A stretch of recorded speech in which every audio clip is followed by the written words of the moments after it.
આ કહાની એક દિવ્યાંગ રાજાની હોય છે, જેના રાજ્યમાં બધા જ પ્રજા, બધા જ લોકો બહુ જ ખુશ હોય છે, બહુ જ શાંતિથી ને સુખીથી જીવન જીવે છે. બધા જ એકાબીજાની મદદ કરે છે ને તેના રાજ્યમાં ભ્રષ્ટાચાર એકદમ 0% હોય છે. કોઈ ભ્રષ્ટાચાર કરતું નથી અને બધા જ એકાબીજાની મદદ કરવામાં માને છે. આ રાજા એક આંખ અને એક પગથી દિવ્યાંગ હોય છે. તેને એક આંખ અને એક પગ નથી હોતી. જ્યારે એક દિવસ રાજા તેની બાલ્કનીમાં ટહેલતા હોય છે, તેની બાલ્કનીમાં ચાલતા હોય છે, ત્યારે તેની નજર પોતે જે સામે દિવાલ હોય છે તેની ઉપર જાય છે અને દિવાલ ઉપર તેના દાદા, પરદાદા અને એના પણ પરદાદાની તસવીર લગાડેલી હોય છે. આ તસવીર જોઈને તે બહુ જ ખુશ થઈ જાય છે અને અંદરથી તે ભગવાનનો આભાર માને છે કે ભગવાન, તમે મને એક શૂરવીર ખાનદાનમાં જન્મ આપ્યો છે. મારા દાદા પણ એકદમ શૂરવીર હતા અને તેના દાદા પણ એકદમ શૂરવીર હતા, બહાદુર હતા. ભગવાન, એ બદલ તમારો ખૂબ ખૂબ આભાર. એવો અંદરથી ખુશ થાય છે. પરંતુ આગળ તે જ્યારે તસવીર જોતો જાય છે ત્યારે આગળ તસવીરની આગળ જગ્યા ખાલી હોય છે. એને ખબર છે કે આ તસવીરની જે જગ્યા ખાલી છે ત્યાં તેની તસવીર લાગવાની છે, તેનો ફોટો લાગવાનો છે.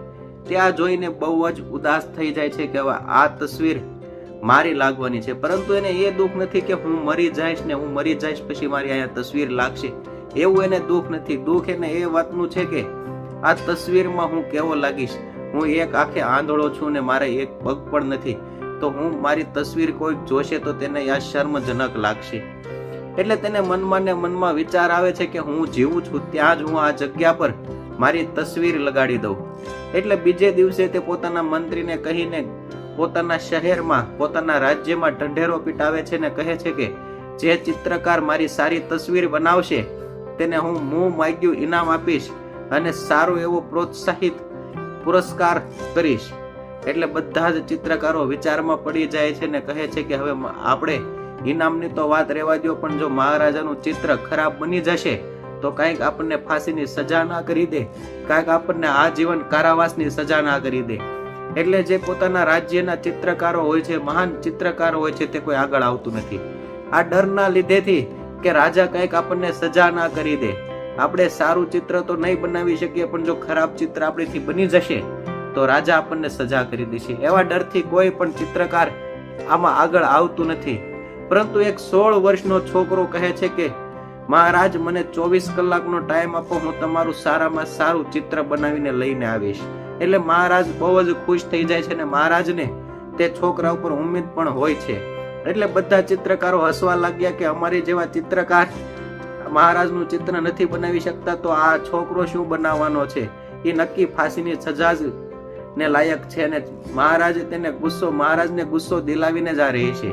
એટલે બધા ચિત્રકારો તે નાનકડા છોકરા ઉપર હસી પડે છે. પરંતુ 24 કલાકના સમય બાદ આખા રાજ્યના લોકો રાજ્ય દરબારમાં ભેગા થાય છે ને બધા જ મહાન ચિત્રકારો પણ આ છોકરાની કલાકૃતિ જોવા માટે આવે છે. જ્યારે 24 કલાકનો સમય પૂરો થાય છે ત્યારે એ છોકરો રાજ્ય દરબારમાં આવે છે અને એ ચિત્ર મહારાજને આપે છે. તો મહારાજ તેને શાબાશી આપે છે અને બધા જ ચિત્રકારો અને બધા જ લોકો આ ચિત્રને જોઈને તાળીઓની ગળગળાટ સાથે આ છોકરાને અભિનંદન આપે છે. એટલે લોકો તમે વિચારતા જ હશો કે આ ચિત્ર એણે કેવું બનાવ્યું હતું. આ ચિત્ર એણે એવું બનાવ્યું હતું કે મહારાજને ઘોડી સવારે કરતા, તીરંદાજી નિશાન કરતા હોવા દેખાડ્યા હતા, શિકાર કરતા દેખાડ્યા હતા. કારણ કે જ્યારે તે ઘોડા ઉપર બેઠા હતા એટલે જેનો જે પગ નહોતો તે બીજી સાઈડ વયો જતો, એટલે આ ચિત્રમાં બતાતા નહોતા. અને જ્યારે તે તીરંદાજી કરતા હતા એટલે તેની એક આંખ બંધ હતી તેવું તેણે આ ચિત્રમાં બતાડ્યું હતું. એટલે મહારાજે તેને મોં માગ્યું ઇનામ આપ્યું, અઢળક ધન સંપત્તિ આપી અને આ નાનકડા એવા છોકરાને પોતાના રાજ્યમાં સારો એવો હોદ્દો પણ આપી દીધો. એટલે દોસ્તો, આ કહાનીનો સાર એટલો જ છે કે તમારી સામે મુશ્કેલી તો છે, પણ તેને તમારે પોઝિટિવિટી, સકારાત્મકતાથી તમારે તેને સોલ્વ કરવાની છે. જેમાં છોકરાએ પણ આ મુસીબતનો સામનો પોતાની પોઝિટિવિટીથી, સકારાત્મકતાથી સોલ્વ કર્યો તો તેને તેનો પુરસ્કાર સારું એવું મળ્યું. દોસ્તો, એટલે હંમેશા તમે કોઈ પણ કાર્ય કરો છો તેમાં તમે સકારાત્મક રહેજો, એટલે સફળતા તમને જરૂર મળશે. દોસ્તો, તમને આ વિડીયો સારો લાગ્યો હોય તો મારી ચેનલને સબસ્ક્રાઇબ કરી દેજો અને પોતાના માતા પિતા અને પોતાના દોસ્તો સાથે આ વિડીયો શેર જરૂર કરજો.